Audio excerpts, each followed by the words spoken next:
নমস্কার বন্ধুরা, বাংলা চর্চা চ্যানেলে আমি তপেন্দু আপনাদের স্বাগত জানাই। আপনারা শুনছেন সুচিত্রা ভট্টাচার্যের উপন্যাস অন্য বসন্ত। আজ পঞ্চম তথা শেষ পাঠ। 10 জ্যৈষ্ঠের মাঝামাঝি এবার বৃষ্টি এসে গেল কলকাতায়। সকাল নেই, দুপুর নেই, সময় নেই, অসময় নেই, যখন তখন মেঘেরা দখল করে নিচ্ছে আকাশ। পথে ঘাটে, ট্রামে, বাসে সর্বত্র শুরু হয়ে গেছে আলোচনা। বর্ষার এই অকাল আগমনের হেতু কি? কেউ বলে এল নিনো, কেউ বলে পরিবেশ দূষণ, কেউ বা বলে এরকম নাকি প্রতি 5-10 বছর পরপরই হয়। এমনটাই তারা দেখে আসছে ছোটবেলা থেকে। 2-4 জন অবশ্য মেঘবাহিনীর আক্রমণের পিছনে রাজনৈতিক উদ্দেশ্য খুঁজে পেয়েছে। বাদলা দিনে মিটিং, মিছিল, প্রতিবাদ সভার ঘোর অসুবিধে। সে যাই হোক, মৌসুমি বায়ুর ঝাপটায় কলকাতার নাগরিক জীবন বেশ বিপর্যস্ত। ঘরে ঘরে এখন জ্বর, সর্দি, কাশি। নন্দিতার সংসারেও ইনফ্লুয়েঞ্জার প্রকোপ। তন্নিষ্ঠা কদিন জ্বরে ভুগে উঠল। শুভেন্দু ঘং ঘং কাশছে। নন্দিতারও মাথা টিপটিপ, নাক সুরসুর। এর মধ্যেই রন্টুর ফোন, চিন্ময়ীও কাত। আজ অফিস ছুটির পর মাকে দেখতে বাপের বাড়ি ছুটল নন্দিতা। গিয়ে দেখল মাতৃদেবী টলমল বটে, তবে এখনও পুরোপুরি শয্যাশায়ী নন। টুকুসের আগেই ফ্লু হয়েছিল, সেই নাকি অসুখটা চালান করেছে ঠাকুমাকে। এই বলে বিস্তর অভিযোগ জানালেন চিন্ময়ী। টুকুসকে নাকি 7 বার ডেকেও তার ঘরে ঢোকাতে পারেন না, অথচ জ্বর হওয়ার পর টুকুস নাকি সারাক্ষণ ঠাকুমার খাটে শুয়ে থাকত। হঠাৎ তার ঠাকুমার আদর খাওয়ার শখ উথলে উঠল, ইত্যাদি ইত্যাদি। রন্টু আজ তাড়াতাড়ি অফিস থেকে ফিরেছে। মাকে নিয়ে ভাই বোনে হাসাহাসি করলো একচোট। খাওয়া দাওয়া হলো, গল্প গুজব হলো। উঠতে উঠতে নন্দিতার 8টা বেজে গেল। সেলিমপুর বাস স্ট্যান্ডে এসে আকাশের দিকে আড়ে তাকাতে তাকাতে একটা ট্যাক্সির জন্য আঁকুপাঁকু করছে, তখনই নির্মলের সঙ্গে দেখা। নির্মলই পিছন থেকে ডাকছে, কি গো ম্যাম সাহেব, দেখতেই পাচ্ছ না যে? নির্মলকে তেমন একটা পছন্দ করে না নন্দিতা। প্রথমত, এই লোকটা শুভেন্দুর পাগলামির স্যাঙাত।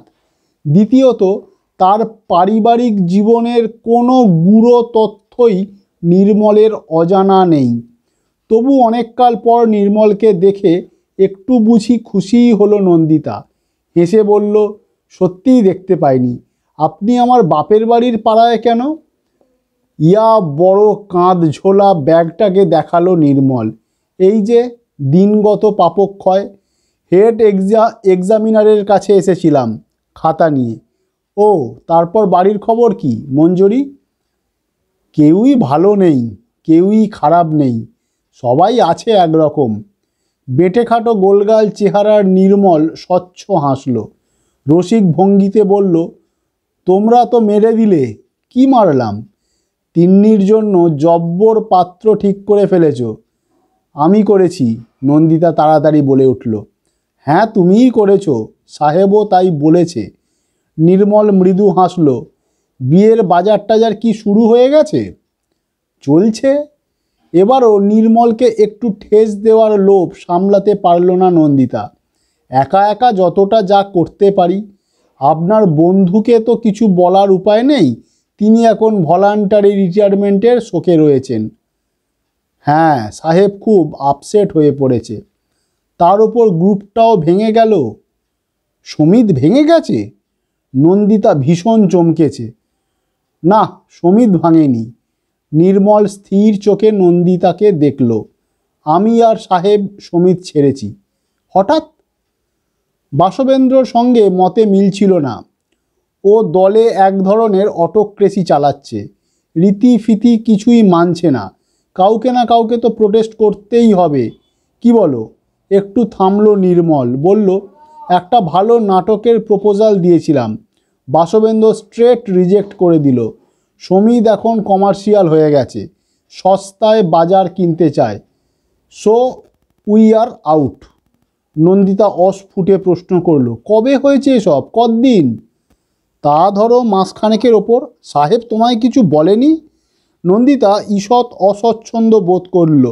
আমতা আমতা করে বলল, না, আমিও ফেরার পরে খুব টায়ার্ড থাকি।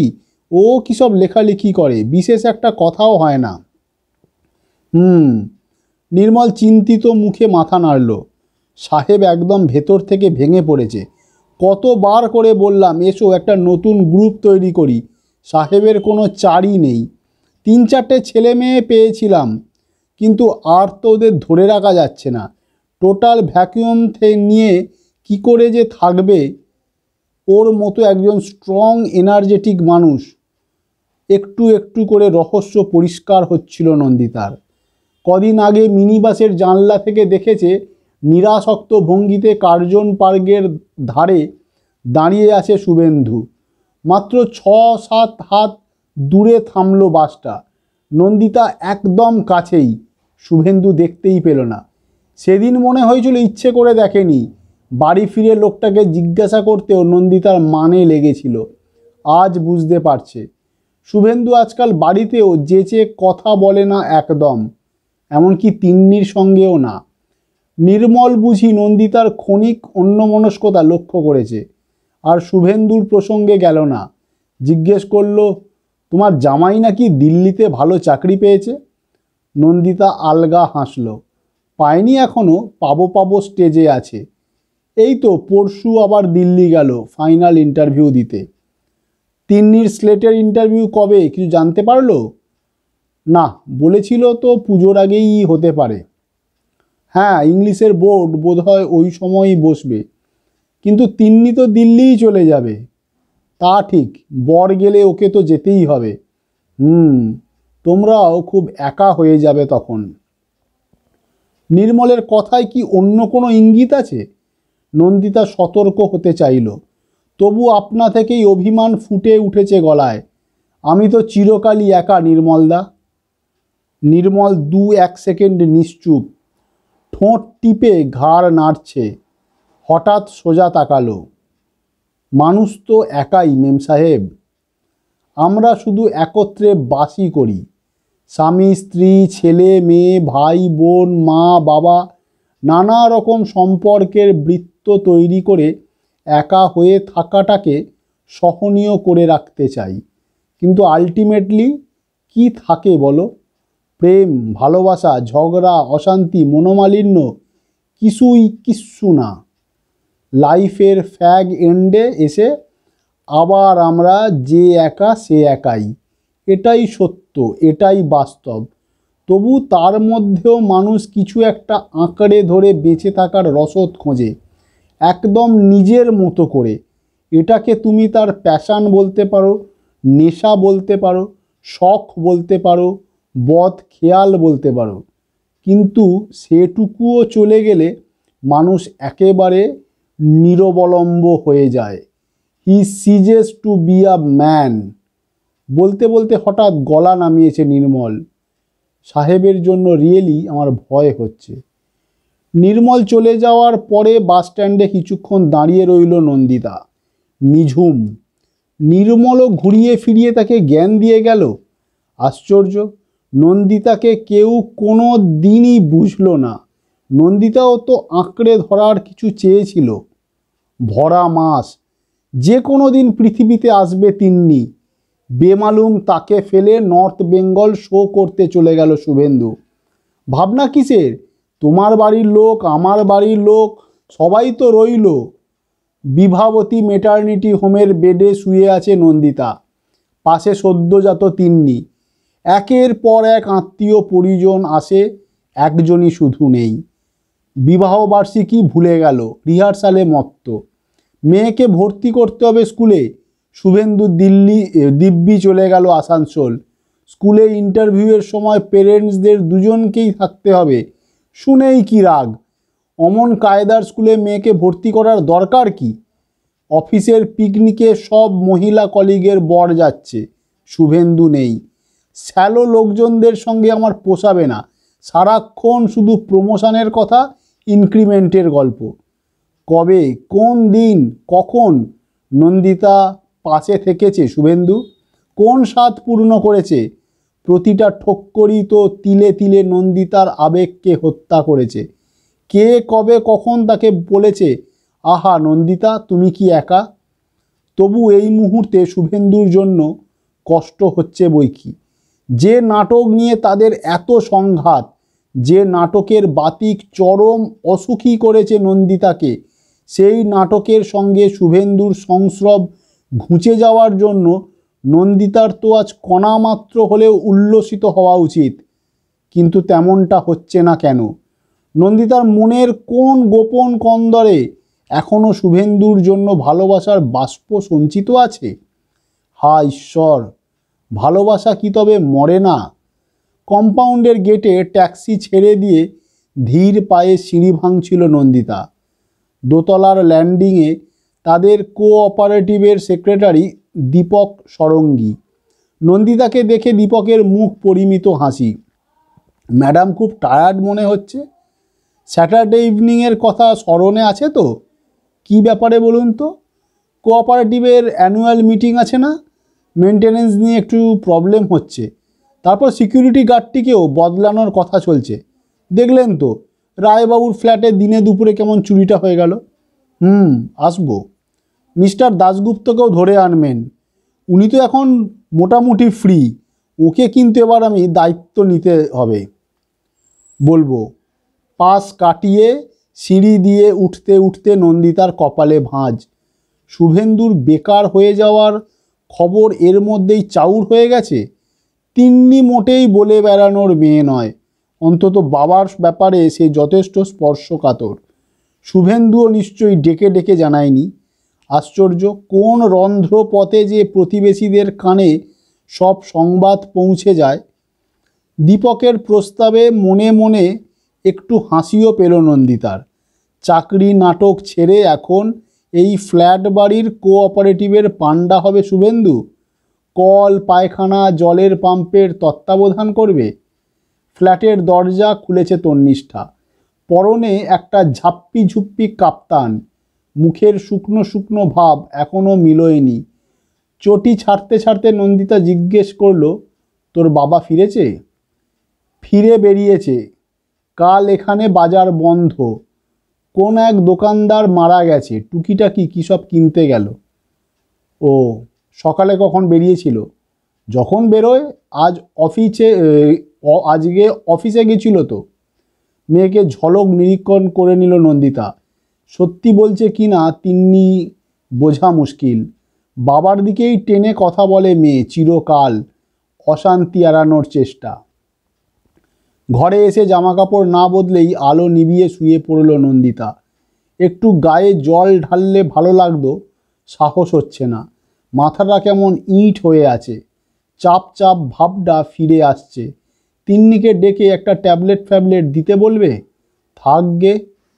চোখটা জড়িয়ে এসেছিল।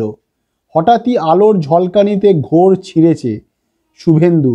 তাকে দেখেই আলো নিভিয়ে শুভেন্দু তড়িঘড়ি বেরিয়ে যাচ্ছিল। নন্দিতাই ডাকলো, শোনো। শুভেন্দু দাঁড়ালো দরজায়। কি? এদিকে এসো, কথা আছে। আলো জেলে চেয়ারে এসে বসলো শুভেন্দু। নন্দিতা নিচু স্বরে প্রশ্ন করল, তুমি সমীর ছেড়ে বেরিয়ে এসেছো? বলনি তো। শুভেন্দু উত্তরও দিল না, পাল্টা প্রশ্নও করল না। চোখ ঘুরিয়ে ঘুরিয়ে ঘরের দেওয়াল দেখছে। নির্মলদার সঙ্গে আজ দেখা হয়েছিল, আন্দাজ করছি। নির্মলদা বলছিল তুমি নাকি আর নতুন গ্রুপ করাতে ইন্টারেস্টেড নও। জবাব নেই। কারণটা কি জানতে পারি? এটা আমার পার্সোনাল ব্যাপার। না, পার্সোনাল ব্যাপার নয়। স্বাভাবিক থাকতে চেয়েও নন্দিতা গলা সামান্য চড়িয়ে ফেলল। সারা জীবন আমায় জ্বালিয়ে পুড়িয়ে এখন একথা বলতে তোমার লজ্জা করে না? যদ্দূর সম্ভব কম্পেনসেট করার চেষ্টা করছি। এখন সংসারের কোন কাজ আমি করি না। থাক, তোমার কাজের অপেক্ষায় আমার সংসার কোনোদিন বসে থাকেও নি, থাকবেও না। নাটক ছেড়ে দিয়ে এখন তুমি ঘরের কাজ করে দেখাচ্ছ। শুভেন্দু বিমূঢ় চোখে তাকালো। তুমি হঠাৎ আমার নাটক ছাড়া নিয়ে পড়লে কেন? আলবাত পড়বো, 1000 বার পড়বো। এখন নাটক ছেড়ে তুমি আমার কোন স্বর্গে বাতি দেবে শুনি? নন্দিতা উত্তেজিত মুখে উঠে বসল। ছাড়বেই যদি তো 25 বছর আগে ছাড়োনি কেন? ভুল হয়েছে, ব্যাস ভুল হয়েছে বললেই সব চুকে গেল? ফিরবে আমার 25টা বছর? তাহলে এখন আমি কি করতে পারি বলো? রোজ 100 হাত করে নাক্ষর দেব, 300 বার করে কান ধরে উঠবোস করব? শুভেন্দুও তেতে উঠেছে। কি করলে তোমার শান্তি হবে বলো, তাই করব। আমার শান্তি তোমায় দেখতে কে বলেছে? ন্যাকা সেজো না, তুমি খুব ভালো মতোই বোঝো তোমার এখন কি করা উচিত। তন্নিষ্ঠা ঘরে ঢুকলো। কি ব্যাপার, তোমরা হঠাৎ চিল্লাবিল্লি করছো কেন? এই দেখ না তোর বাবা, সারাটা জীবন মাছ ঘেঁটে এখন বিধবা সাজছে। তন্নিষ্ঠা একবার নন্দিতার দিকে তাকাচ্ছে, একবার শুভেন্দুর দিকে। শুভেন্দু তীব্র এক দৃষ্টি হেনে ঘর ছেড়ে বেরিয়ে গেল। একটুক্ষণ ফ্যাল দাঁড়িয়ে থেকে তন্নিষ্ঠাও। লিভিং রুমে বাপ মেয়েতে কথা হচ্ছে অনুচ্চ স্বরে, আওয়াজ পাচ্ছিল নন্দিতা। ধপ করে নন্দিতা শুয়ে পড়ল আবার। মাথার পিছনটা দপদপ করছে। একটা দুনিয়া তছনছ করে দেওয়া ক্রোধ নেহাতি পিটছে ক্রমাগত। তার জীবনের এতগুলো বছর মিথ্যে হয়ে গেল। এত কষ্ট সহ্য করেছে, ফাটাফাটি করেছে, সবই কি শুধু তিন্নির মুখের দিকে তাকিয়ে? আর কোনো কারণ ছিল না? নাটক ছেড়ে দিয়ে তার এতদিনকার সংগ্রামকে শূন্য গর্ভ করে দিচ্ছে লোকটা। তার অহংকে এভাবে চূর্ণ করে দিতে পারা যায়? নন্দিতার তাহলে আর কি রইল? তন্নিষ্ঠা খাবার দাবার গরম করে ফেলেছে, ডাকছে খেতে। বাথরুম ঘুরে এসে ডাইনিং টেবিলে বসলো নন্দিতা। নিঃশব্দে গলাধ্যকরণ করছে নৈশাহার। বাবা মা মেয়ে তিনজনই যেন যন্ত্র মানব এখন। খাওয়া দাওয়ার পর অভ্যাস মতো নন্দিতা বোকা বাক্সের সামনে বসলো একবার। ফাঁকা চোখ, বোধহীন মুখ। টিভিতে খেলার চ্যানেল। কার রেসিং শেষ হয়ে শুরু হয়েছে বক্সিং। অসহ্য খেলা। একটা লোককে একটানা পিটিয়ে যাচ্ছে আর একজন।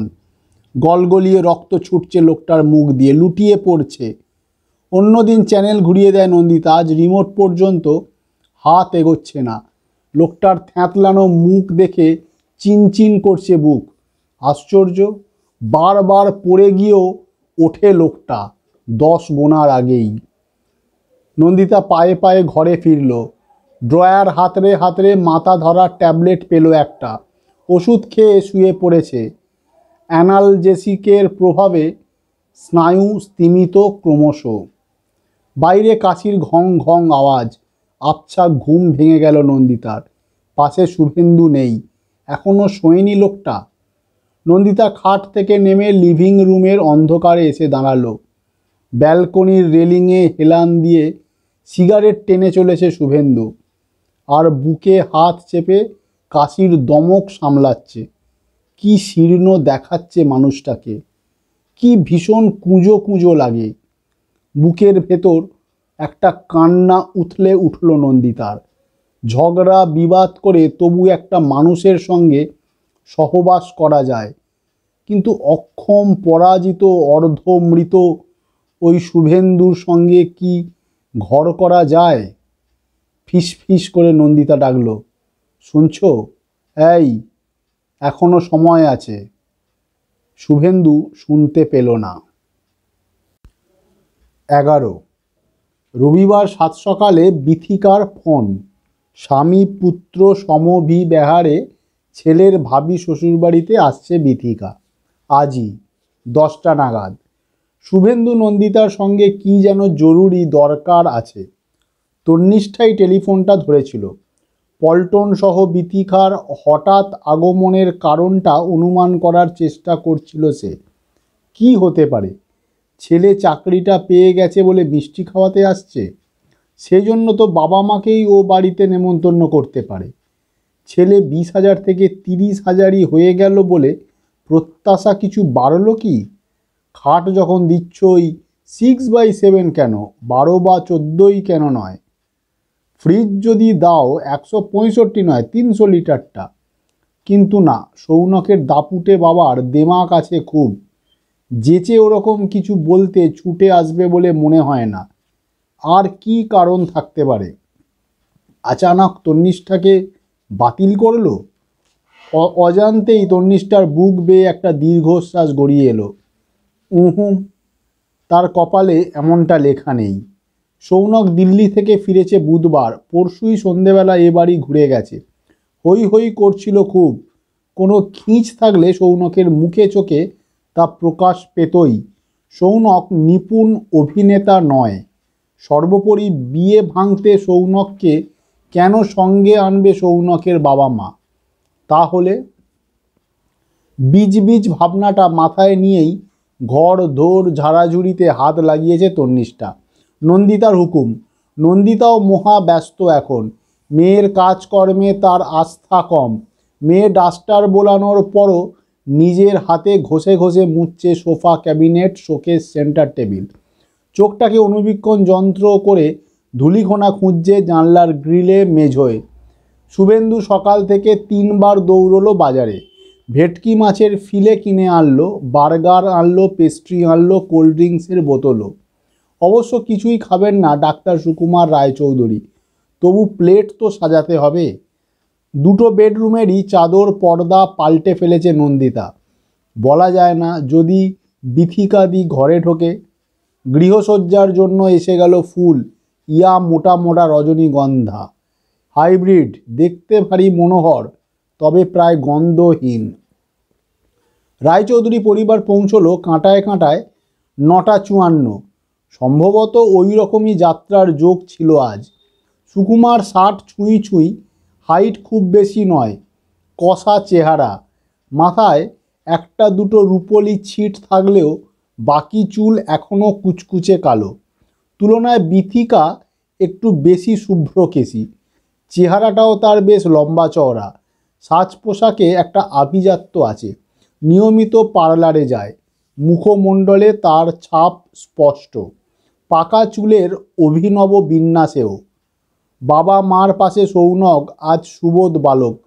লাল টুকটুকে টি শার্ট আর জিন্সে তাকে ভারী বাচ্চা বাচ্চা দেখাচ্ছে। শুভেন্দু দেঁতো হেসে আপ্যায়নে বসল। এলোমেলো টপিক নিয়ে গল্প জুড়েছে। আবহাওয়া, বর্ষা, অ্যান্টিবায়োটিক, ম্যালেরিয়া, দুর্নীতি, রাজনীতি। নন্দিতা রান্নাঘরে ফ্রাই ভাজছে। তন্নিষ্ঠা মাকে হাতে হাতে সাহায্য করছিল। তার মধ্যেই সুকুমারের হাঁক শুনতে পেল। ব্যাপারখানা কি, হ্যাঁ? আপনারা গেলেন কোথায়? তন্নিষ্ঠা তাড়াতাড়ি মাকে বলল, তুমি যাও, আমি সব ঠিকঠাক করে নিয়ে আসছি। পারবি তো? ফ্রাইয়ের সঙ্গে কিন্তু সস দিস।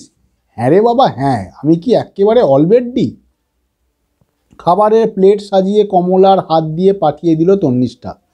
নিজে এসেছে কোল্ড ড্রিঙ্কসের ট্রে নিয়ে। বসার আগে সৌনককে আর একবার টেরচা চোখে দেখল। তার নিজের পরনেও আজ টুকটুকে লাল পিওর সিল্ক। সুকুমার যথারীতি গাঁই গুঁই শুরু করেছে। অনেক সাধাসাধির পর শুধু ফ্রাইটুকু তুলে নিল। বিথিকার মিষ্টি বারণ, মিষ্টিতেই লোভ। পেস্ট্রিতে কামড় বসিয়েছে সে। সৌনক প্রায় এ বাড়িরই ছেলে। সে পুরো প্লেটই টেনে নিল কাছে। ছোট্ট ছোট্ট চুমুক দিচ্ছে কোল্ড ড্রিঙ্কসে। ফিশ ফ্রাই চিবোতে চিবোতে সুকুমার কাজের কথা পারল। বুঝলেন শুভেন্দুবাবু, আমার ছেলেটি তো আমাদের মহা ঝামেলায় ফেলে দিল। কেন, কি হলো? ওই যে চাকরিটা পেয়ে গেছে, ওই নিয়েই তো ঝঞ্ঝাট। ওকে জয়েন করতে হবে। টেন্টেটিভলি যা ঠিক হয়েছে আগস্টের গোড়ায়। নন্দিতা বলল, হ্যাঁ জানি তো, সৌনক বলেছে। ওটা নিয়েই তো কাল বাবুই ওর মার কাছে খুব কাঁই কাঁই করছিল। আগস্টে জয়েন করলে নভেম্বরে নাকি আর বিয়ে করতে আসতে পারবে না। এলেও কোনো মতে 3 দিনের ছুটি নিয়ে উড়ে আসবে, উড়ে যাবে, ব্যাস। নামি কোম্পানি তো, ওরা বিয়ে টিয়েকে আমল দেয় না। ওটাই যে একমাত্র কারণ তা নয়। বিথিকা ফিকফিক হাসছে। ছেলের দিকে তাকিয়ে চোখ টিপল। কিরে বাবুই, আসল কারণটা বলবো? সৌনক কাঁধ ঝাঁকালো। বিথিকা নন্দিতার দিকে তাকিয়ে বলল, বাবুই তোমার মেয়েকে না নিয়ে কলকাতা ছেড়ে নড়তে রাজি নয়। নন্দিতা এখনও পুরোটা বুঝতে পারেনি। বলল, তো? শুভেন্দু হেসে ফেলল। বিয়েটা আপনারা এগোতে চাইছেন, তাই তো? কিন্তু দাদা, আপত্তি তো আপনাদেরই। হ্যাঁ হ্যাঁ, সুকুমার মাথা চুলকোলো। কিন্তু ছেলে এমন বায়না জুড়েছে, ওর কথার অবশ্য যুক্তিও আছে। একা একা ওখানে ও খুব লোনলিও ফিল করবে। আমি তাই প্রায়শ্চিত্তের বিধানটার কথা ভাবছিলাম। তন্নিষ্ঠা ক্রমশ হাঁ হয়ে যাচ্ছিল। সৌনকের মনে এই বাসনা ছিল, কই পরশুও তো একবারও বলেনি। চাপা একটা অস্বস্তিও হচ্ছিল তন্নিষ্ঠার। কেন অস্বস্তি? সুকুমার বলে চলেছে, আমাদের বাড়ির পুরোহিতের সঙ্গে কাল রাতেই টেলিফোনে কথা বলেছি। সে বলল হয়ে যাবে, ষান্মাসিক কাজ তো করা হলো, সেটাই তো অনেকটা অসৌচ খণ্ডে দিয়েছে, more than 50%। So we can fix a date at Shraban. 17ই জুলাই, সম্ভবত 2রা শ্রাবণ। ওই ডেটটা আমার খুব পছন্দ। নন্দিতা বলল, মানে আর 1.5 মাস? খুব প্রবলেম হবে। বিথিকা বলল, ঘাবড়াচ্ছ কেন নন্দিতা, তোমার তো মোটামুটি আয়োজন সব করাই আছে। শুভেন্দু বলল, তা আছে, কিন্তু এত তাড়াতাড়ি বিয়ে বাড়ি পাওয়া, খাটটাটগুলো তো অর্ডার এখনও দেওয়া হয়নি। নন্দিতা ঝটপট বলে উঠল, বাড়ি নিয়ে খুব সমস্যা হবে না। ও বাড়ি যদি নাও পাই, অন্য বাড়ি নেব। তিন্নিকে নিয়ে বেরিয়ে পড়তে হবে। খাট, আলমারি, ফ্রিজ টিজ এখনই বুক করে দিলে 1.5 মাসে কি পাবো না? এই নন্দিতা, তুমি ওসব নিয়ে দুশ্চিন্তা করছো কেন? আমি তো অন্য কথা ভাবছিলাম। কি বিথিকাদি? তুমি যদি ফার্নিচার আদৌ না কেনো, মানে এখান থেকে না কেনো, দিল্লিতে আমরা 2 বিয়ানে গিয়ে ওদের সংসার সাজিয়ে দিয়ে আসবো।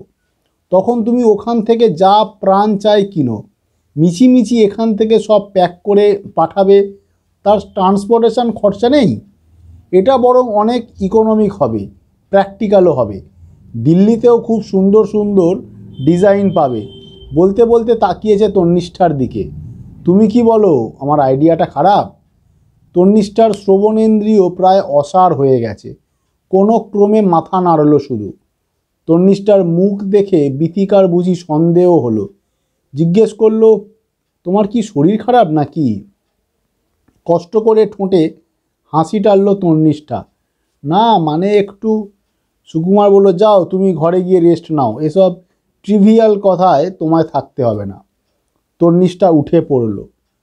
বিথিকা ভুল বলেনি, সত্যি শরীরটা কেমন যেন আনচান করছে। জীব বিস্বাদ, পৃথিবী ধোঁয়া ধোঁয়া। কিন্তু কেন এমন হচ্ছে? সৌনকের সঙ্গে তার বিয়ে হবে এ তো জানা কথাই। হঠাৎ বিয়েটা এগিয়ে আসায় কি এমন মহাভারত অশুদ্ধ হয়ে গেল? ঘরে এসে খাটের বাজুতে হেলান দিয়ে সবে বসেছে তন্নিষ্ঠা। সৌনক হাজির। পর্দা টান করে দরজা একটু যেন ভেজিয়ে দিল। চেয়ার টেনে বসেছে পাশে, গোঁফ নাচিয়ে হাসছে। বাবা মার সামনে আজ হঠাৎ লাজুকলতা বনে গেলে যে। তন্নিষ্ঠা চেষ্টা করেও হাসতে পারল না। খাটের ওপর আলগা পড়ে থাকা তন্নিষ্ঠার হাতখানা হাতে তুলে নিল সৌনক। মণিবন্ধে মৃদু চাপ দিল। পালস রেট ইরাটিক দেখছি, নার্ভাস লাগছে। তন্নিষ্ঠার গলার কাছে কি যেন আটকে যাচ্ছে, শব্দ ফুটছে না। সৌনকের ঠোঁটে মুচকি মুচকি হাসি। বিশ্বাস করো, আমার ট্রু ফিলিংটা আমি মাকে জানিয়েছি। পরশু বাড়ি ফিরেই আমি ভেবে দেখলাম, তোমায় ছেড়ে দিল্লিবাস আমার পক্ষে অসম্ভব। 1 দিনের জন্য। সে তুমি আমাকে হ্যাংলা ভাবতে পারো, এনিথিং ভাবতে পারো। মোর ওভার আরও একটা চিন্তা আমার মাথায় রাখতে হচ্ছে। কি বলো তো? তন্নিষ্ঠা শুকনো চোখে তাকালো। কি? What will happen to our honeymoon? Company 3 দিনের ছুটি দেবে কি না তাই ভেবেই হৃৎকম্প হচ্ছে। তারা আমায় 10 দিনের জন্য উড়ে বেড়াতে দেবে? ইম্পসিবল।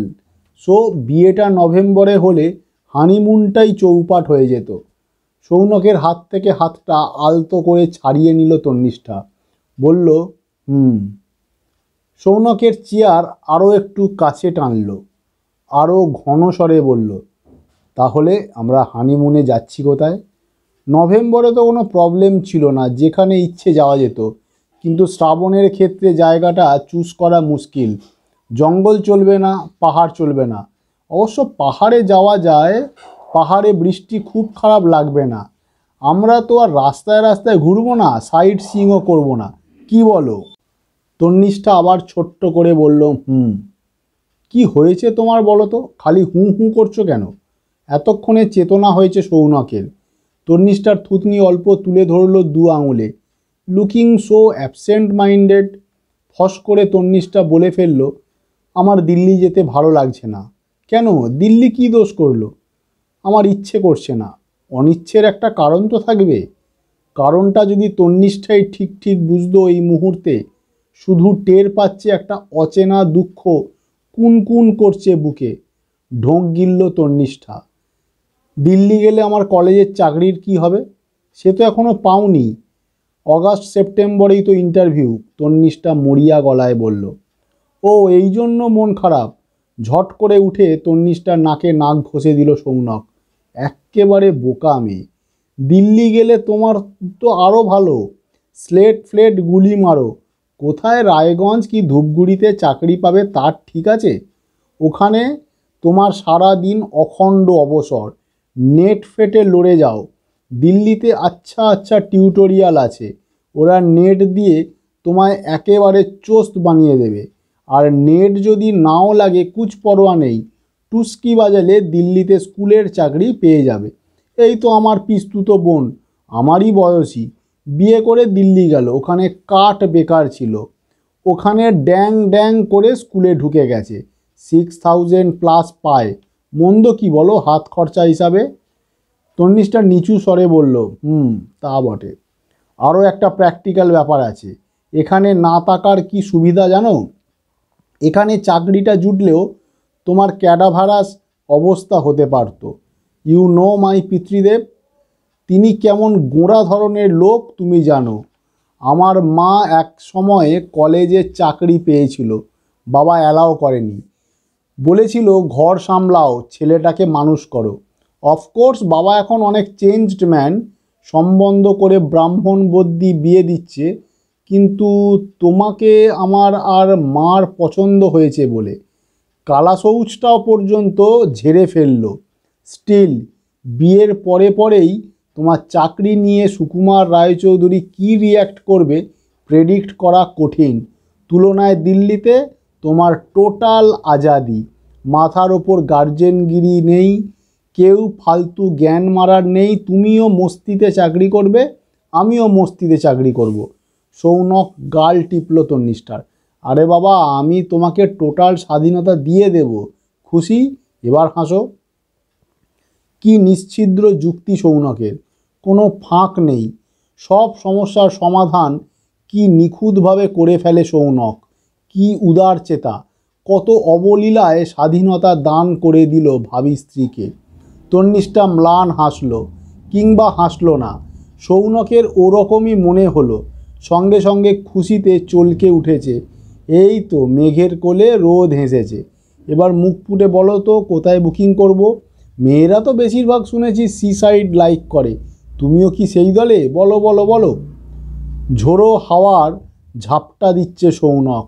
অসহায় সুপুরি গাছের মতো দুলছে তন্নিষ্ঠা। নিরক্ত স্বরে বলল, এক্ষুনি জানাতে হবে? বললে ভালো হয়। তন্নিষ্ঠার কাঁধে হাত রাখল সৌনক। আকর্ষণ করছে কাছে। চোখে চোখ রাখল তন্নিষ্ঠার। হানিমুন জীবনে একবারই হয়, ফিরেই আমাকে আবার কাজে ডুবতে হবে। বিয়ের পর ওই 8-10টা দিনে আমরা পরস্পরকে চিনব, জানব। দরজায় মৃদু করাঘাত। ত্রস্ত পাখির মতো নিজেকে ছাড়িয়ে নিল তন্নিষ্ঠা। নন্দিতার গলা শোনা গেল, তিন্নি, ওরা চলে যাচ্ছেন। তন্নিষ্ঠা দ্রুত খাট থেকে নামতে যাচ্ছিল। সৌনক নিচু গলায় বলল, তুমি কিন্তু 2-1 দিনের মধ্যে আমায় জানিয়ে দাও। আমায় সেই মতো টিকিট কাটতে হবে, হোটেল বুক করতে হবে। মোটামুটি 9 দিনের ট্রিপ। By 30th I shall leave for Delhi. 1 August আমায় জয়েন করতেই হবে, উইদাউট ফেল। সৌনকরা চলে যাওয়ার পর উল্লাসে উদ্বেল হয়ে পড়েছে নন্দিতা। সঙ্গে সঙ্গে ফোন হয়ে গেছে সেলিমপুরে।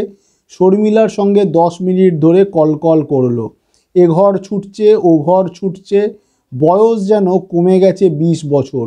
শুভেন্দু সোফায় বসে বড় বড় টান দিচ্ছে সিগারেটে। নন্দিতা ধপ করে বসলো তার পাশে। এই বেশ ভালো হলো না? শুভস্য শীঘ্রম। কিন্তু এখন মাথা ঠান্ডা রেখে অনেক কাজ করতে হবে। প্রথমে আসল কাজটা করো। এক্ষুনি ভোপালে তোমার দাদা বৌদিকে একটা চিঠি লিখে দাও। ওরা তো নভেম্বরের জন্য প্রিপেয়ার্ড। এক্ষুনি খবর না পেলে দাদা হয়তো ছুটি ম্যানেজ করতে পারবেন না। চিঠি কেন, ফোন করব আজ রাতেই। আমাকেও একটা করতে হবে জামশেদপুরে। নেমন্তন্ন লিস্টটা কি আজই করে বসবে?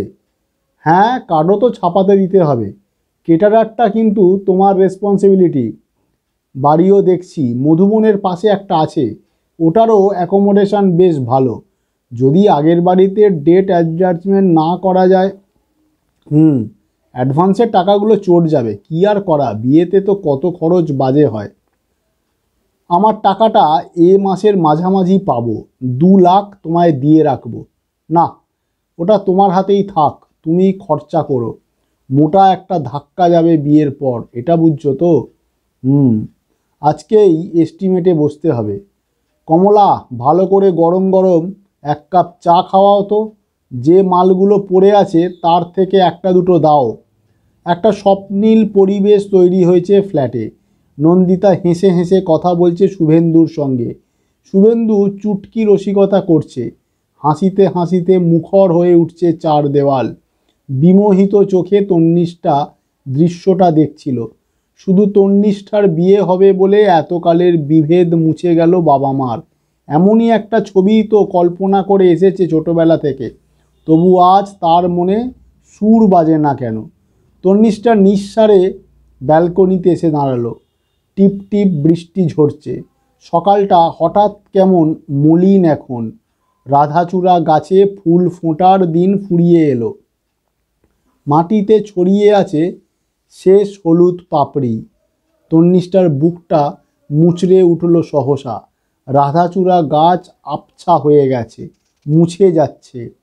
সেখানে এখন এক দাড়িওয়ালা যুবকের মুখ। 12। সুপ্রিয় খুঁটিয়ে খুঁটিয়ে সরকারি ফর্মখানা দেখছিল। চোখ ঘুরছে এ পাতায় ও পাতায়। সবুজ ফাইল খুলে ঝলক পড়ল অভিমন্যুর ব্যালেন্স শিট।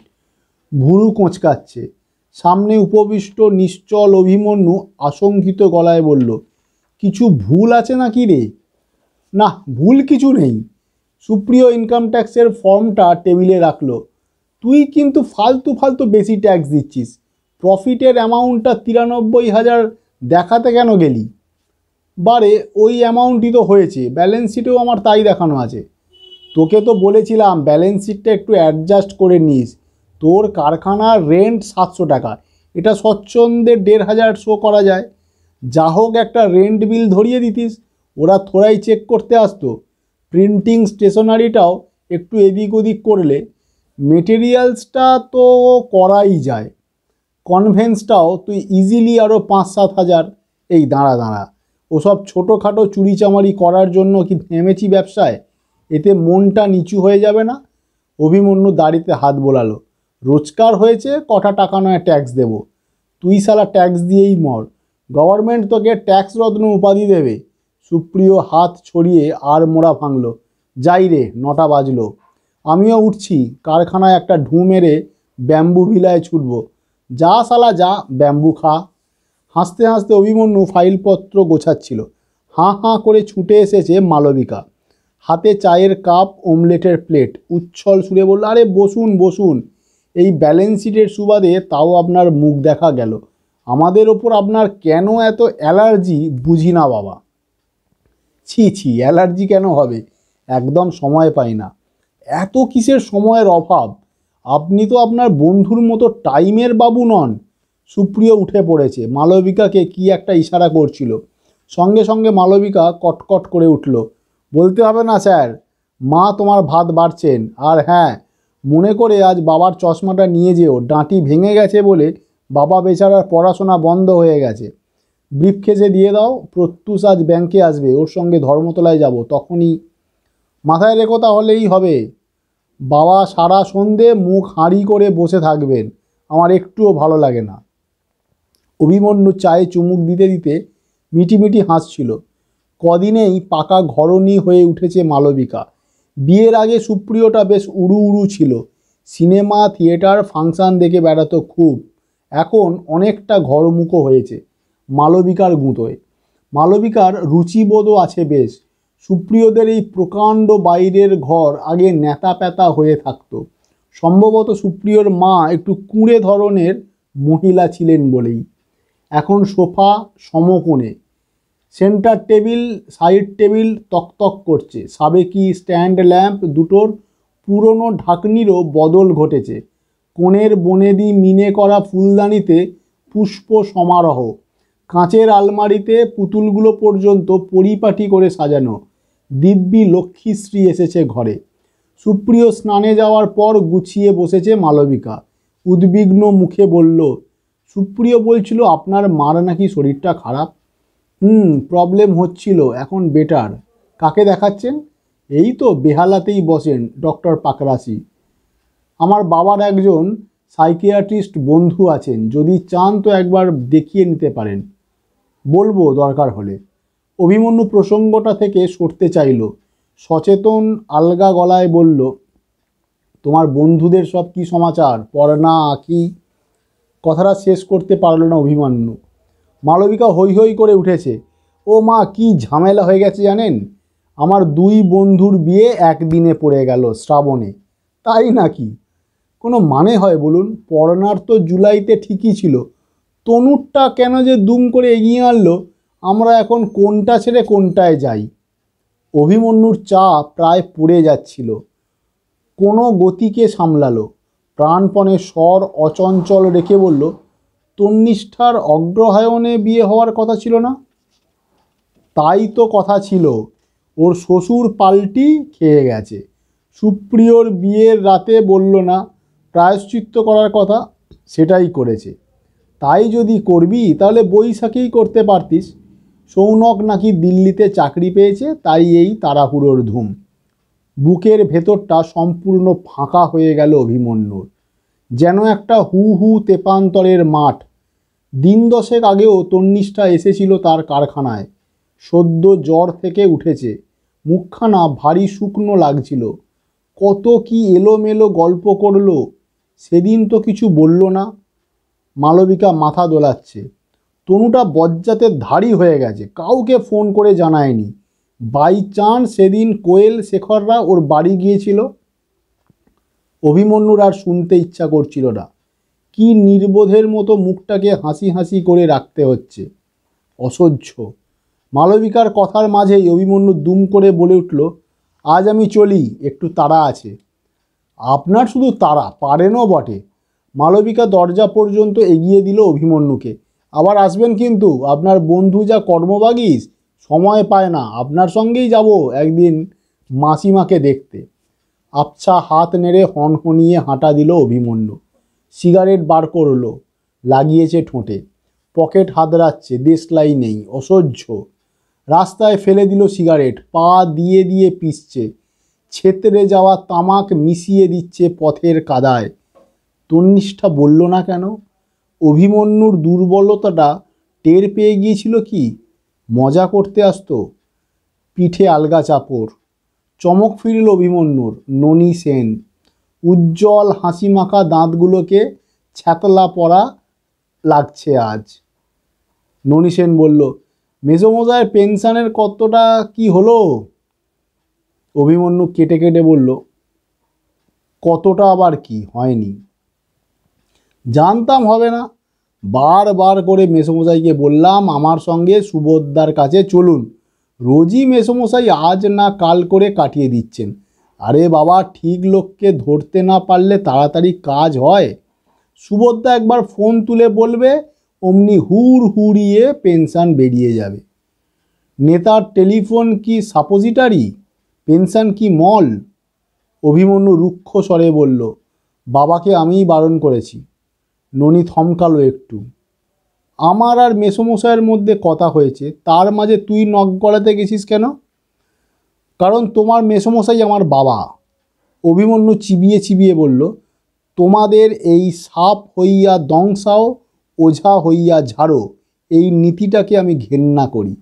ওই সুবোধবাবুরাই একদিন কাগজে বিবৃতি দেয়নি, যারা 60-এর বদলে 65-র অপশন দিচ্ছে তাদের কপালে অনেক দুঃখ আছে। এখন তাদেরই পায়ে পড়ে বাবাকে পেনশন জোটাতে হবে। ওরকম পেনশনের আমি পেচ্ছাপ করি। বাবাকে দুমুঠো ভাত জোগানোর পয়সা অভিমন্যু মজুমদারের আছে। অতর্কিত আক্রমণে মুহূর্তের জন্য থতমত ননী সেন, পরক্ষণেই চোখ লাল। খুব চালবাজি বেড়েছে, হ্যাঁ, খুব রোয়াব। হ্যাঁ, জানিস তোর ওই কারখানা আমি 3 ঘন্টায় তুলে দিতে পারি। যাও যাও, ওসব রুস্তমি তুমি ভেড়াদের ওপর ফলিও। চারপাশে ভিড় জমেছে। ননী সেনের চালাচামুন্ডরাও উদিত হচ্ছে একে একে। সব চেনা মুখ। বেকার ছেলে লুম্পেনে পরিণত হচ্ছে। আপাতত ননী সেনের ক্রীড়ানক। ননী সেন একবার লু বললেই শেকল ছেঁড়া কুকুরের মতো ঝাঁপিয়ে পড়বে সকলে। ননী অবশ্য রাগ বশে এনে ফেলেছে। তাচ্ছিল্যের সঙ্গে বলল, নিজের ভালো পাগলেও বোঝে অভি, তুই বুঝিস না। বুঝতেও চাই না। অভিমন্যু মাথা ঝাঁকালো।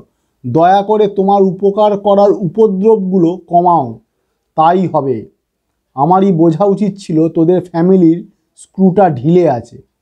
জ্বলন্ত চোখে ননী সেনকে একবার দেখে নিয়ে দুপদাপ হাঁটতে শুরু করলো অভিমন্যু। বাড়ির সামনে দিয়ে খ্যাপা মোষের মতো চলে গেল। ফিরেও তাকালো না। তেপান্তরের মাঠে হাওয়া বইছে সাঁই সাঁই, ঠান্ডা হাওয়া, বরফের মতো শীতল।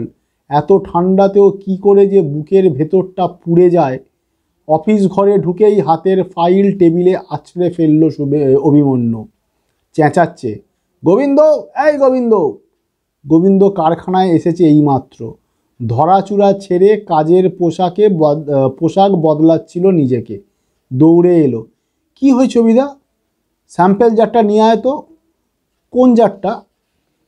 ওই তো কোণেরটা, যে নতুন পারফিউমটা বানাচ্ছিলাম। গোবিন্দ জারটা আনতেই ঢাকা খুলে একবার শুঁকল অভিমন্যু। মুখটা ক্রমে বিকৃত হয়ে যাচ্ছে। হুকুম ছুঁড়ল, যা, এটা বাইরের নর্দমায় ঢেলে দিয়ে আয়। গোবিন্দর চোখ কপালে। কি বলছেন অভিদা? কতদিন ধরে এটা বানাচ্ছেন? তাতে তোর কি? যা বলছি কর, ফেলে দিয়ে আয়। গোবিন্দ তবু ইতস্তত করছে। অভিমন্যু ধমকে উঠল, কথা কানে যাচ্ছে না? গোবিন্দ আবার মিনমিন করে বলল, অভিদা, আর একবার ভেবে দেখুন, ফেললেই তো চুকে গেল। ফের তর্ক। ঢেলে দিয়ে এসে কালকের কাজগুলো দেখা। জার শূন্য করে ফিরেছে গোবিন্দ। বাক্স বোঝাই পারফিউম এনে রাখলো টেবিলে। অভিমন্যু একটা একটা শিশি বার করে বাক্স থেকে টেনে টেনে দেখছে সিল করা ক্যাপ। দুটো সিল খুলে এলো। সঙ্গে সঙ্গে গর্জন, এটা কি ধরনের কাজ হচ্ছে? হ্যাঁ, আমাকে ডোবানোর মতলব? গোবিন্দর মুখ কাঁচুমাচু হয়ে গেছে। বিশ্বাস করুন অভিদা, কাল মেশিনটা একটু... কাউকে বিশ্বাস করি না, কাউকে বিশ্বাস করি না। বেইমানের ঝাড় সব। যাকে যত বিশ্বাস করব, যার কথা যত ভাববো, সেই তত সর্বনাশ করবে। আমি এক্ষুনি আবার করছি। গোবিন্দ বাক্সগুলো তুলে দৌড়ে ও ঘরে চলে গেল। ঘটাং ঘটাং আওয়াজ করে আলমারি খুলল অভিমন্যু। গোটা তিনেক বক্স ফাইল বার করলো। কাগজপত্র উল্টোচ্ছে। মাথাটাকে বাগে আনতে চাইছে প্রাণপণ, পারছে না। কোত্থেকে যেন বুনো ঘোড়ার রক্ত ঢুকে পড়েছে শরীরে। দাপাদাপি করছে শিরায় উপশিরায়। হুড়মুড়িয়ে রনি আর টুম্পা ঢুকলো অফিস ঘরে। অভিদা, অভিদা, কালকের কথা মনে আছে তো? রনি টুম্পা বিজ্ঞান মঞ্চের দুই উৎসাহী সৈনিক, সদ্য ফার্স্ট ইয়ার। চোখ সরু করে তাকাল অভিমন্যু। কি কথা? বারে বলেছিলাম না, কাল অবনী পাঠাগারে লৌকিক অলৌকিকের ওপর সেমিনার আছে। একজন জ্যোতিষীও আসছে, জানো তো, মিহিরাচার্য। অ্যাস্ট্রোলজিক্যাল সোসাইটিতে ক্লাস নেয়। টুম্পা বলল কলকল করে, ওকে কিন্তু কাল খুব কড়া করে টাইট দিতে হবে। তুমি 6টায় পৌঁছে যেও। অভিমন্যু তেঁতো মুখে বলল, আমি যাব না, তোরা অন্য কাউকে দেখ। সে কি, তুমি ছাড়া হয় নাকি? হয় হয়, সব হয়। কারুর জন্য কিছু বসে থাকে না। তোরা কেউ সেমিনারে বল। কোথায় তুমি, কোথায় আমরা? টুম্পা মিনতির সুরে বলল। অভিদা প্লিজ। কেন বিরক্ত করছিস? বলছি তো আমি যাব না। রনি অবাক চোখে তাকালো। তুমি কথা দিয়ে কথার খেলাপ করবে অভিদা? কথা দিয়েছি বলে কি দাসখত লিখে দিয়েছি নাকি? আমার নিজের কাজ নেই, ব্যবসা নেই, ধান্দা নেই। বিশ্ব সংসারে কে কোন বুজরুকিতে বিশ্বাস করলো তাতে আমার কি এসে যায়? টুম্পা রনিকে চাপা স্বরে বলল কি যেন। ফার্স্ট ইয়ারের দুই তরুণ তরুণী নীরবে বেরিয়ে যাচ্ছে অভিমন্যুর দিকে তাকাতে তাকাতে। দুজনের স্তম্ভিত দৃষ্টি তীরের মতো বিঁধছিল অভিমন্যুকে। ধপ করে বসে পড়ল চেয়ারে, ঠেলে সরিয়ে দিল বক্স ফাইল। সেলসম্যানের জন্য বিজ্ঞাপনের একটা মুসাবিদা করেছিল, হিংস্র আক্রোশে কুঁচিয়ে কুঁচিয়ে ছিঁড়ল। সমীরণ নর্থ বেঙ্গল ট্যুর সেরে এসেছে, কাল একটা রিপোর্ট মতন লিখে রেখে গেছে অফিসে। কাগজটা ফেলে দিল দলা পাকিয়ে, কপাল টিপে ধরেছে। বিড়বিড় করছে নিজের মনে, কথা কথা দেখাচ্ছে। এই দুনিয়ায় কে কার কথা রাখে, কে কার কথা বোঝে, কে শোনে? মালতী উঁকি দিচ্ছে ঘরে, বোধহয় দরকারি কথা আছে কিছু। এঁকে উঠল অভিমন্যু, কি চাই? ত্রস্ত পায়ে পালিয়েছে মালতী।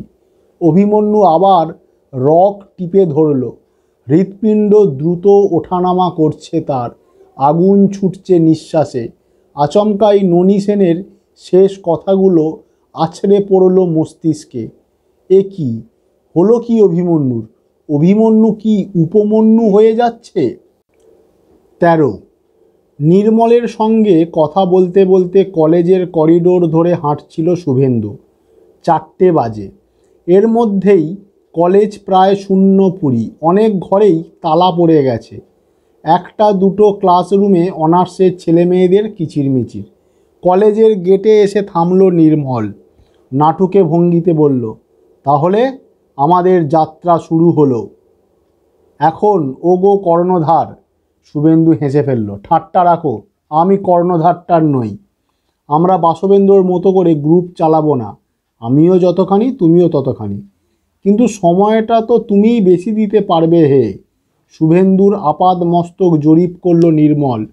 তোমার আজ যা উৎসাহ দেখছি, আমি শুধু ঠেকা দিয়ে গেলেই হবে, এই চিন্তাটাই ক্ষতিকর। আমাদের ইনভলভমেন্ট ফাঁক ছিল বলেই না বাসবেন্দ্র আজকের বাসবেন্দ্র হয়ে গেল। লোকে যে আজ বাসবেন্দ্রের সমিত বলে, এতে কি আমাদের ত্রুটি নেই? তুমি বুকে হাত দিয়ে বলো। হা হা, রসিকতাও বোঝো না। দুই বন্ধু নেমে পড়েছে রাস্তায়, পায়ে পায়ে কলেজ স্ট্রিট মোড়ের দিকে। কাল রাতে খুব বৃষ্টি হয়েছিল, ফুটপাতের ধার ঘেঁষে এখনও তার চিহ্ন বর্তমান। আকাশে আজও মেঘ আছে বটে, তবে নীলও আছে, চড়া নীল। নির্মল যেতে যেতে বলল, এক্ষুনি আমাদের ঘর নেওয়ার দরকার নেই, বুঝলে? আপাতত রিহার্সালটা আমাদের বাড়িতেই শুরু করা যাক। তোমার ছেলে মেয়ের অসুবিধা হবে না, পুজো পর্যন্ত টেনে দেওয়া যাবে। ইতিমধ্যে তুমি সাউথের দিকে খোঁজ খবর করো, আমি শ্যামবাজার বাগবাজারটা দেখছি। মাস চারেকের মধ্যে 600-700 টাকায় একটা ঘর জোগাড় করতে পারবো না, কি বলো? আমাদের তো ফার্নিশড ফ্ল্যাট লাগবে না, একটা মোটামুটি বড় ঘর, মাথার ওপরটা ঢাকা, চারপাশে দেওয়াল আছে, প্লাস বড় জোর একটা বাথরুম। পেয়ে যাব মনে হয়। তাহলে বিশ্বজিৎ সুকান্তদের খবর দিই, বিশাখাকেও। তুমি একদিন নাটকটা পড়ো, মেরিটস ডিমেরিটস নিয়ে আলোচনা হোক। কবে নাগাদ বসবে? By end of July? এত দেরি? বাহ, মাঝে তোমার মেয়ের বিয়ে আছে না? তিন্নির বিয়ের সঙ্গে নাটককে জড়াচ্ছ কেন? শুভেন্দু পকেট থেকে সিগারেট বার করে ধরালো। একটা ইভেন্ট শেষ না হলে আর একটা প্রসেস শুরু করা যাবে না, এ ভাবনাটা মোটেই স্বাস্থ্যকর নয়।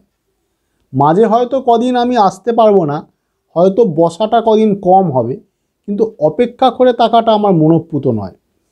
তুমি যে দেখি টকবক করে ফুটছো হে, কদিন আগে তো পুরোপুরি দ মেরেছিলে। তোমার এই ট্রান্সফরমেশানটা ঘটলো কি করে?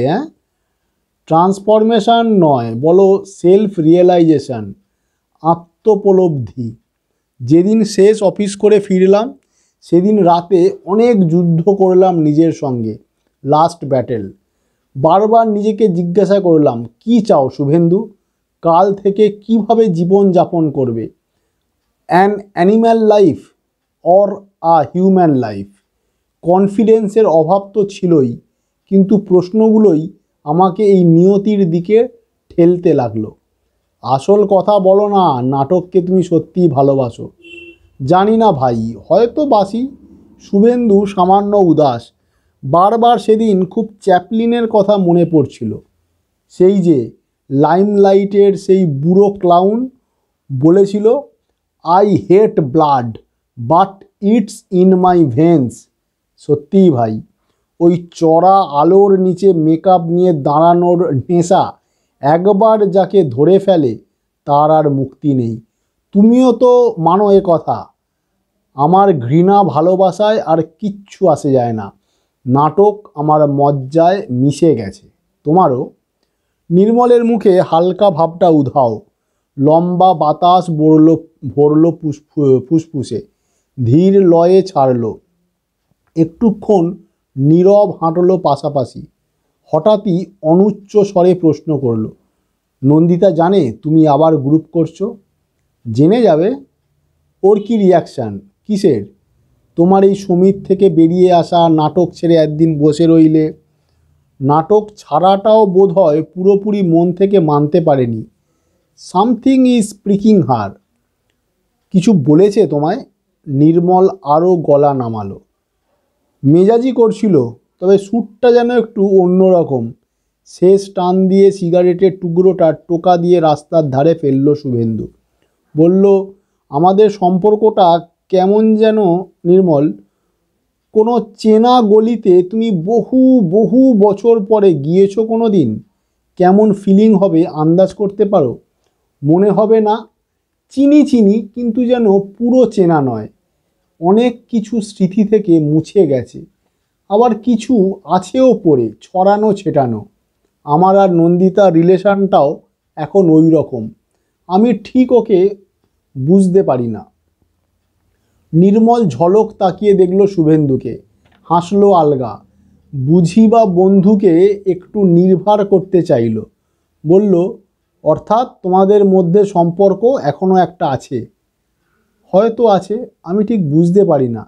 তিন্নির বিয়েটা হয়ে গেলে হয়তো আবার একটু চেনা জানা হবে, কিংবা হয়তো আরও দূরের মেরুতে সরে যাব। কলেজ স্ট্রিট পার হয়ে গেছে দুজনে। মহাত্মা গান্ধী রোড ধরে এগোচ্ছে সেন্ট্রাল অ্যাভিনিউয়ের দিকে। কাছেই অধ্যাপক সমিতির অফিস। নির্মল দাঁড়িয়ে গেল। আমাকে আজ এখানে একটু হাজিরা দিতে হবে, তুমি আসবে সঙ্গে?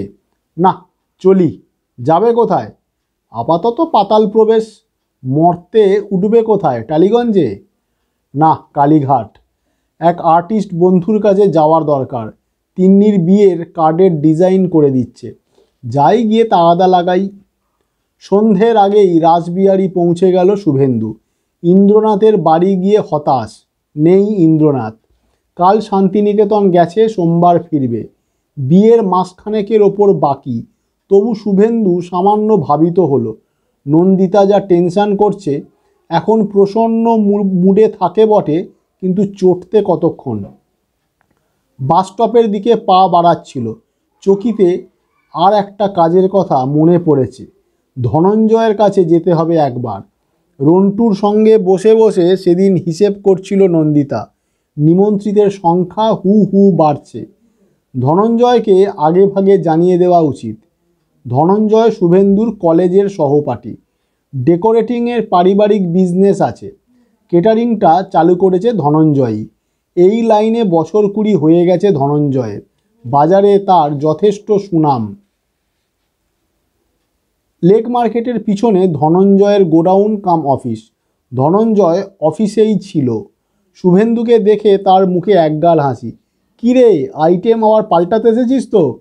শুভেন্দু মাথা চুলকোতে চুলকোতে বলল, না তা নয়। তোকে নিমন্ত্রিতের সংখ্যা কত বলেছিলাম মনে আছে? 275। ওটা 350 পৌঁছে গেছে, আরও বাড়তে পারে। জানি, আমার 350 ধরা আছে। এক্স্যাক্ট নাম্বারটা বিয়ের 7 দিন আগে আমায় জানিয়ে দিস। ধনঞ্জয় সিগারেট প্যাকেট বাড়িয়ে দিল। নেব না করেও নিল শুভেন্দু।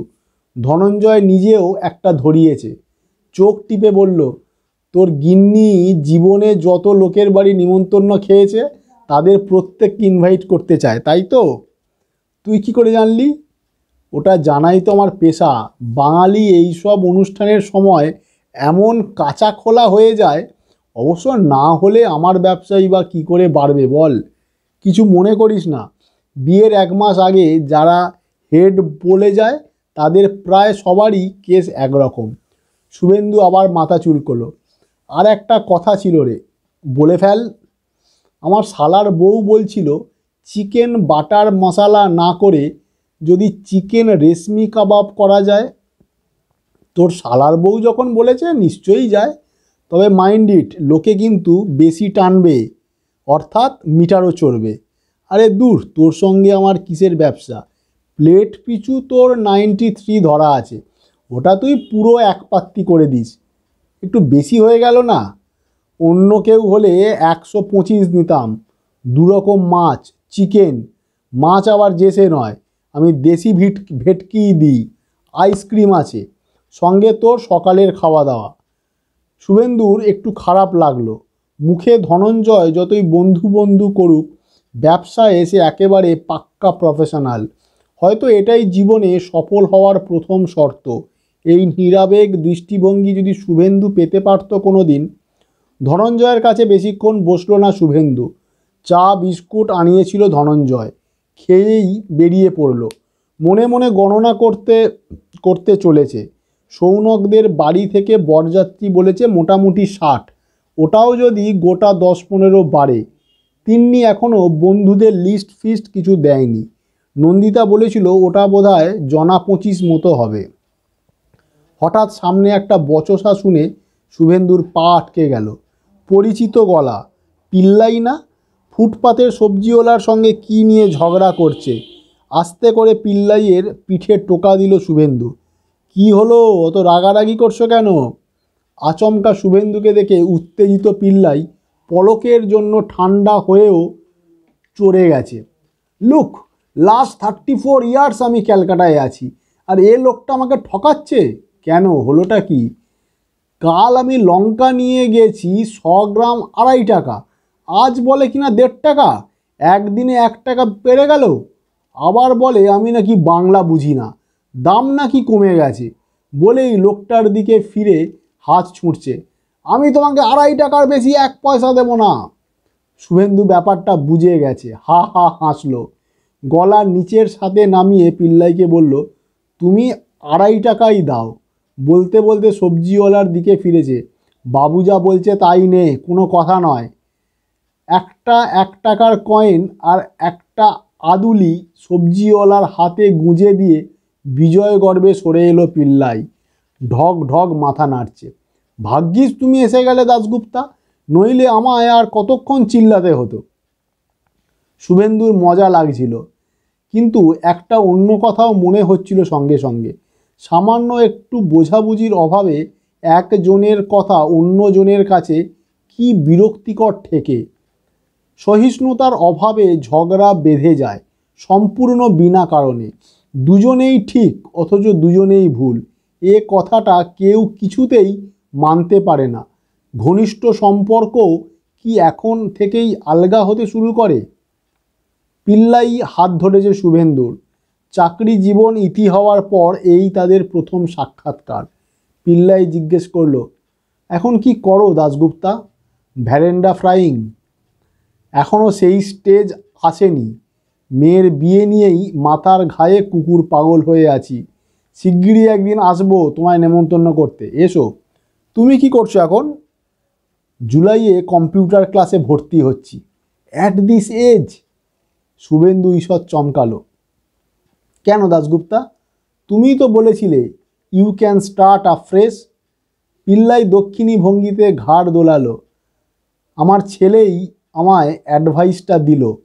সমু বলল, আপ্পা তুমি তো অ্যাকাউন্টস জানোই, কম্পিউটার লেসনটা নিয়ে নিলে তুমি আমি জয়েন্টলি ঘরে বসে কাজ শুরু করে দেব। 5-6টা ছোট ছোট কোম্পানির অ্যাকাউন্টস ধরে নিলে we can earn a pretty little sum. Suvendu চমৎকৃত। বেড়ে প্ল্যান ভেজেছে তো পিল্লাই।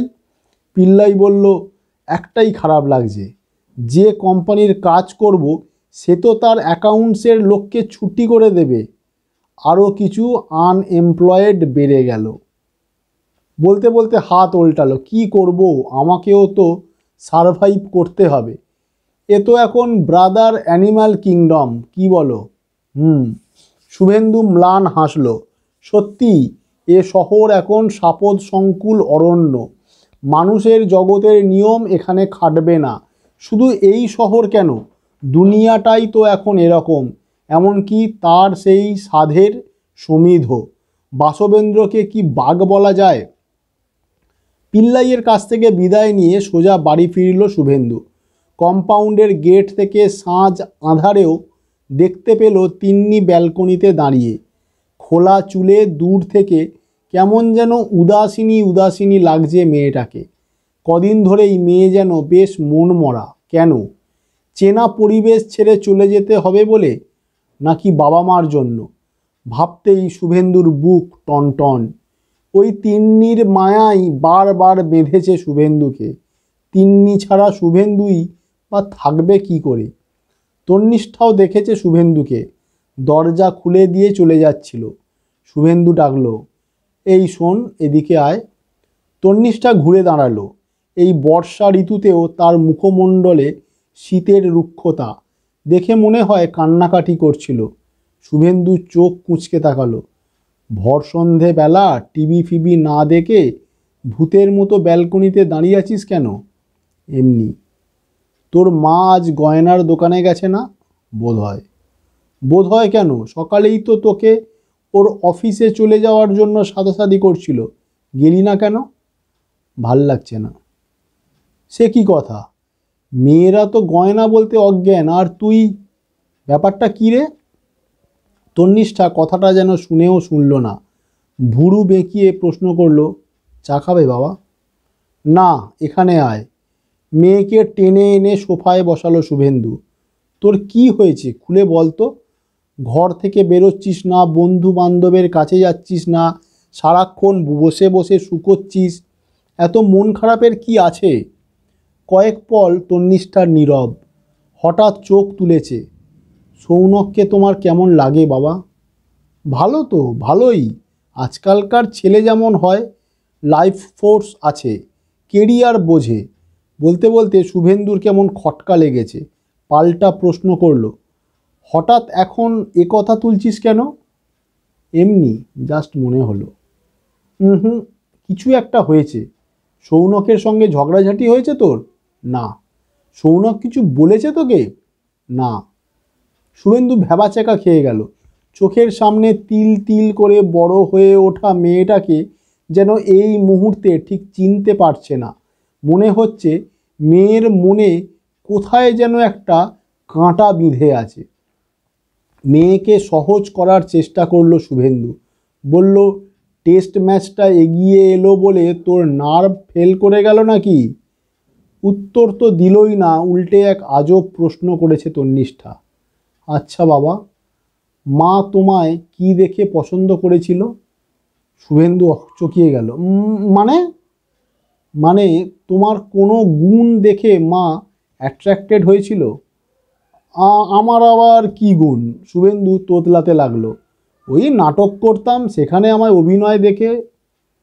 অথচ এই গুণটাই সারা জীবন মার চোখে দোষ হয়ে থেকেছে, তাই না? হ্যাঁ, কিছুটা তো বটেই। তার মানে বিয়ের আগে যে কোয়ালিটি দেখে মেয়েরা আকৃষ্ট হয়, বিয়ের পর সেটা তাদের চোখে আর তত সুন্দর না থাকতেও পারে, তাই তো? এটা ডিপেন্ড করে মেয়েটার মেন্টাল ফ্রেমের ওপর। তোমার মার পৃথিবীতে আরও অন্য চাহিদা অনেক প্রবল ছিল, যা আমার সঙ্গে মেলেনি।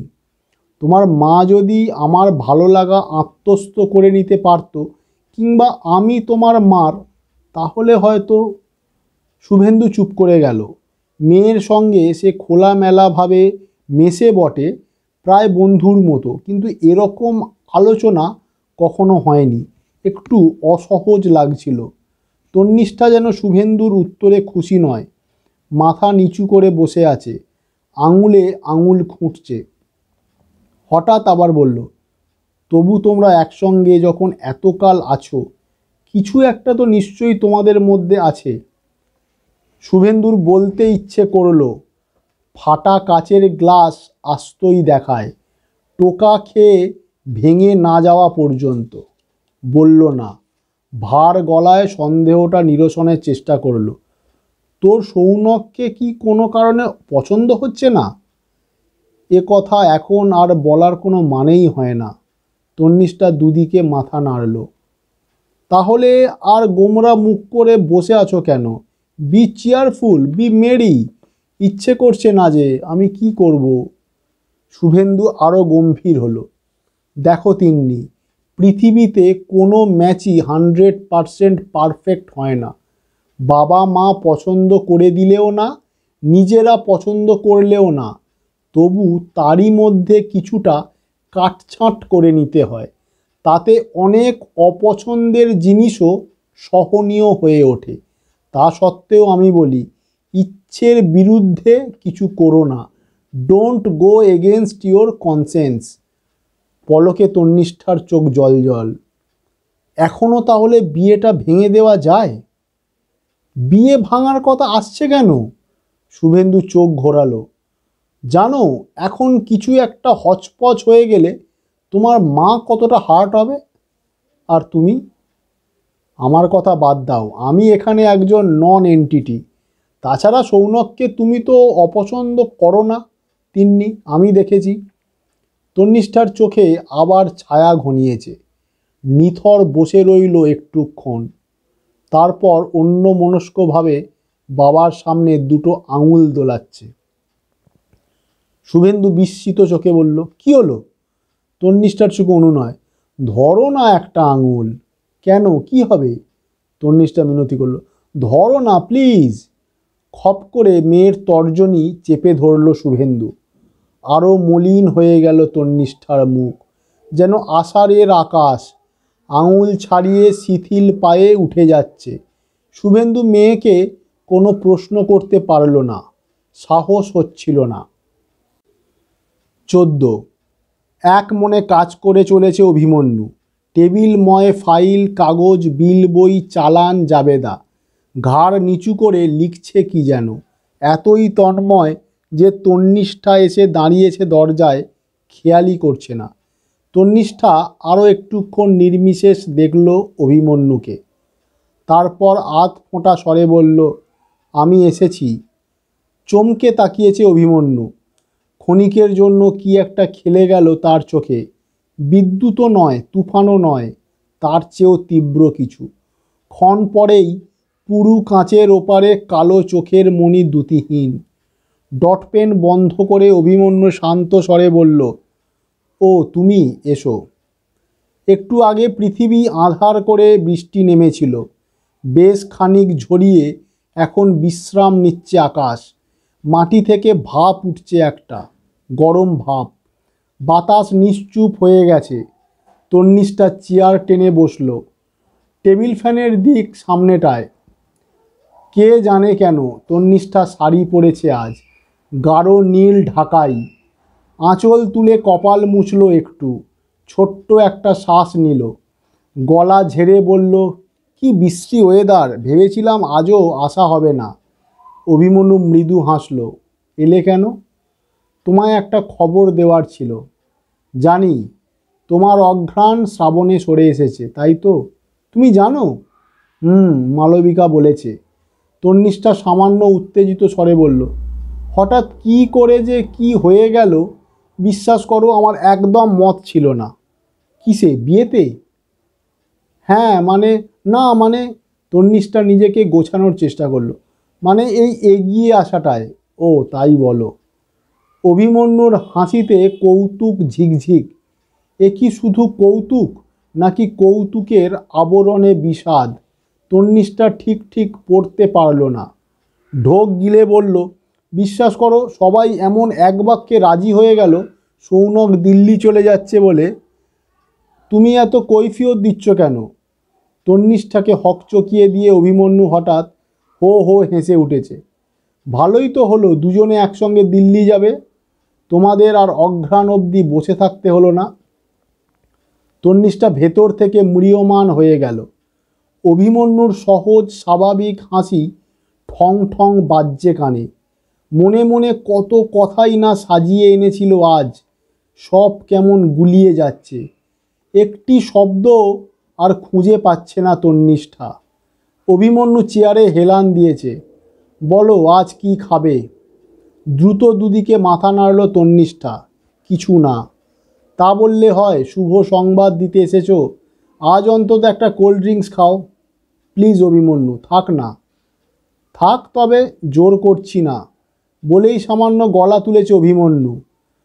আসল কাজটা তাহলে সেরে ফেলো। কাজ? আকাশ থেকে পড়লে যে, তুমি আমায় নেমন্তন্ন করবে না? তন্নিষ্ঠার গলা প্রায় বুজে এলো। করলে যাবে তুমি? কেন যাব না, নিশ্চয়ই যাব, কবজি ডুবিয়ে খাবো। অভিমন্যুর স্বরে মজা, চোখ নাচাচ্ছে। বিয়েতে কি নেবে বলো? টেবিল ফ্যানের মুখ তন্নিষ্ঠার দিকেই ফেরানো, তবু ঘামতে শুরু করেছে তন্নিষ্ঠা। সত্যি গলা শুকিয়ে গেল, জিভ যেন ব্লটিং পেপার। অভিমন্যু আবার চোখ নাচাচ্ছে। বলো কি গিফট তোমার পছন্দ? আহত গলায় তন্নিষ্ঠা বলল, আমাকে গিফট দেওয়ার জন্য এত ব্যস্ত হয়ে পড়লে কেন?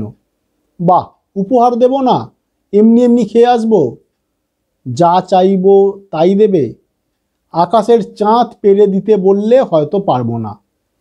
সেই পারফিউমটা দিও যেটা তুমি বানাচ্ছিলে। নিমেষে মিয়ে গেছে অভিমন্যু। তন্নিষ্ঠার দিকে স্থির তাকিয়ে রইল দু এক পল। চকিতে চোখ নামিয়ে নিল। ওটা নেই, ফেলে দিয়েছি। সে কি, ফেলে দিলে কেন? অত দামি সুগন্ধ আমার চলবে না, তা বলে তৈরি হওয়ার আগেই? ওটা হতো না। কি করে বলছো? বুঝে গেছি ওই গন্ধ আমার জন্য নয়। এটা কিন্তু বাড়াবাড়ি হতে পারে। অভিমন্যু অন্যমনস্ক স্বরে বলল, ভাবছি পারফিউমের ব্যবসাটাই এবার তুলে দেব। কেন? আর পোষাচ্ছে না। প্রতিবেশীরাও আপত্তি জানাচ্ছে। আমার পারফিউমের চড়া গন্ধ কারুর সহ্য হয় না। তো কি করবে এখন? চাকরি করব, 10টা 5টার ঘানিতে জুতে দেব নিজেকে।